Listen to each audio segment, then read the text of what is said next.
Welcome to today's presentation, Implementing a Homeless Preference in Multifamily Housing, an overview for continuums of care and homeless service providers. The HUD Multifamily Homeless Preference can provide additional apartment housing to help your local community end homelessness.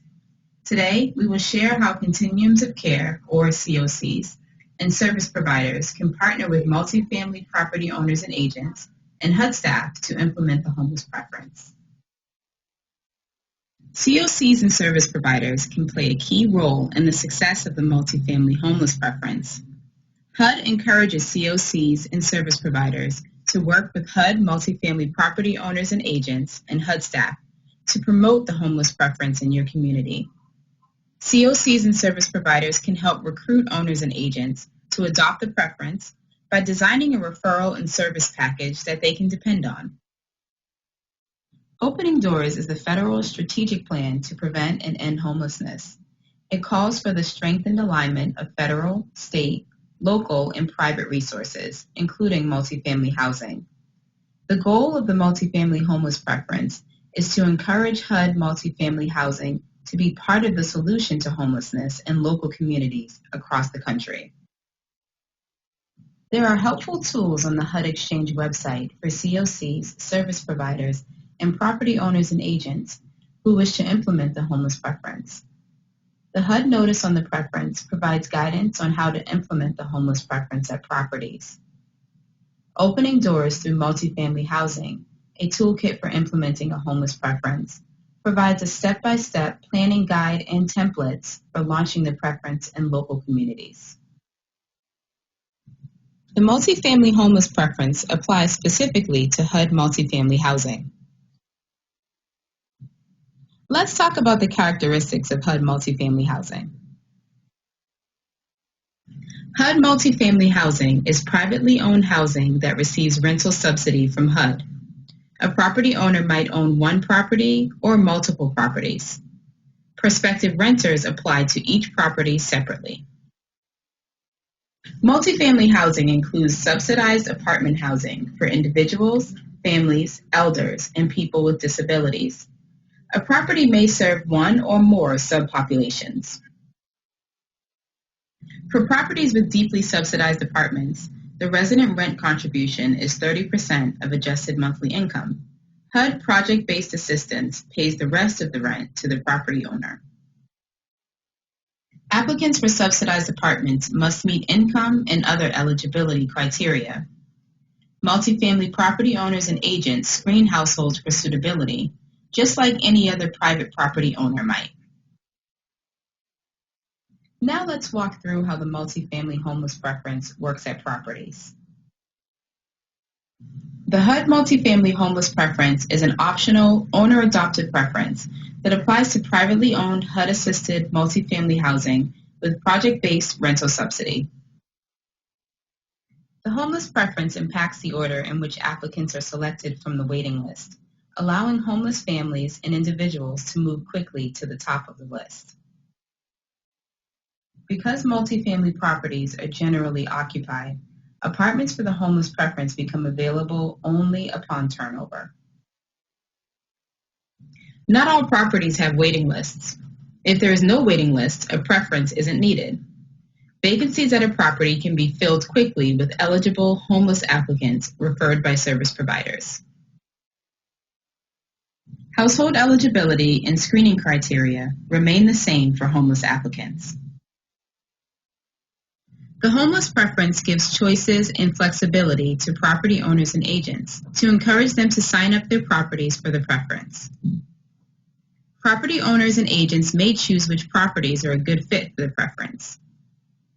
Owners and agents may choose which homeless population to serve, for example, veterans or families. Owners and agents select the rate of the preference for each property. For example, owners can choose to fill every other available apartment with a homeless household, or every third one that becomes available. Owners and agents are urged to partner with local homeless service providers who can refer applicants for available apartments and provide supportive services for families and individuals once they move in. COCs and service providers play a key role by recruiting owners and agents to adopt the preference and then working with owners and agents and HUD staff to sustain the initiative. A well-designed referral and services package that is simple for property owners and agents to use and depend on will help convince them to adopt the preference. Communities with multifamily homeless preferences have developed referral and services best practices for both parts of the housing process, the housing placement phase and the post-placement tenancy phase. Let's start with the best practices for the housing placement phase. Use coordinated entry or an existing housing referral process to make referrals for the homeless preference. Make sure the referral process is simple for owners. Provide owners and agents with one number to call to report available apartments for service providers to fill.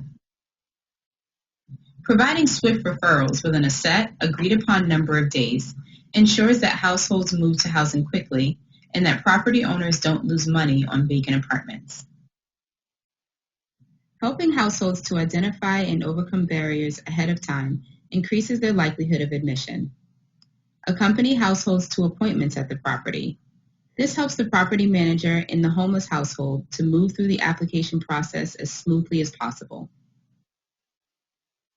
Helping households prepare their housing eligibility documentation before an apartment becomes available helps the process move more quickly.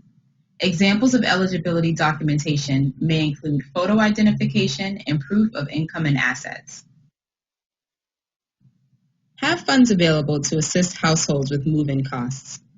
This will ensure that the needs of the property are met and that the household has a smooth transition to housing. Now let's walk through the best practices for supportive post-placement services after a homeless family or individual has moved to housing.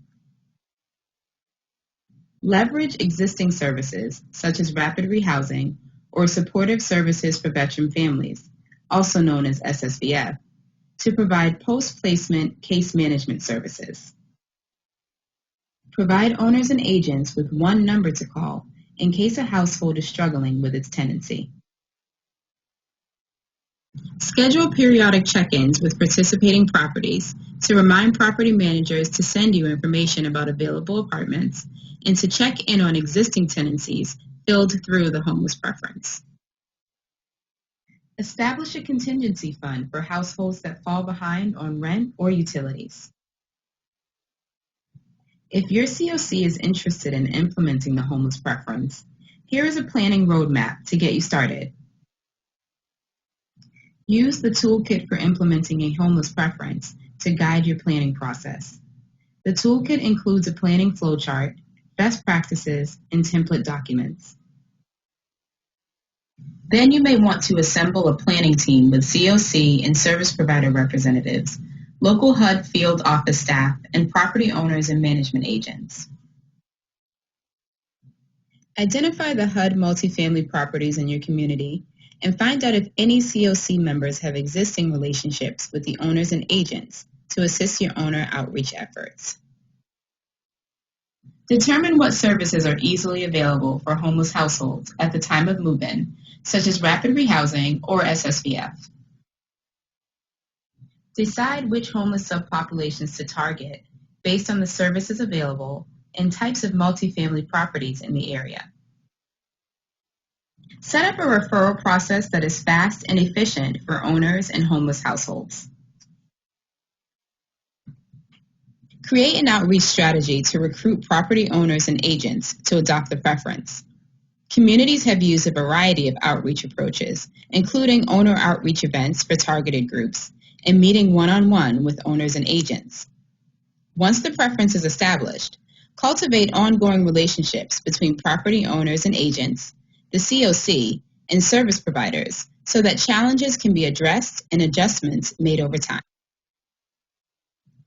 When you are ready to get started, use the toolkit for implementing a homeless preference to guide your efforts and reach out to HUD to connect with the HUD staff who can support your local effort. Thank you for listening and learning about how the multifamily homeless preference can be a tool in your community's effort to end homelessness.